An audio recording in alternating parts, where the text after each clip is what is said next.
بسم الله الرحمن الرحيم. يا أيها المزمل قم الليل إلا قليلا نصفه أو انقص منه قليلا أو زد عليه ورتل القرآن ترتيلا إنا سنلقي عليك قولا ثقيلا إن ناشئة الليل هي أشد وطئا وأقوم قيلا إن لك في النهار سبحا طويلا واذكر اسم ربك وتبتل إليه تبتيلا رب المشرق والمغرب لا إله إلا هو فاتخذه وكيلا واصبر على ما يقولون واهجرهم هجرا جميلا وذرني والمكذبين أولي النعمة ومهلهم قليلا إن لدينا أنكالا وجحيما وطعاما ذا غصة وعذابا أليما يوم ترجف الأرض والجبال وكانت الجبال كثيبا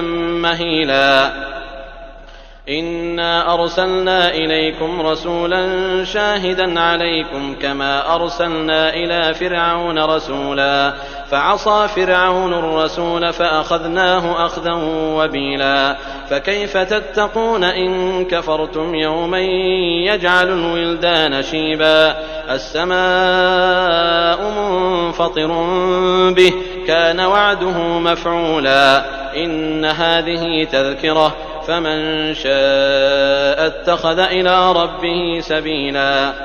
إن ربك يعلم أنك تقوم أدنى من ثلثي الليل ونصفه وثلثه وطائفة من الذين معك والله يقدر الليل والنهار علم أن لن تحصوه فتاب عليكم فاقرؤوا ما تيسر من القرآن علم أن سيكون منكم مرضى وآخرون يضربون في الأرض يبتغون من فضل الله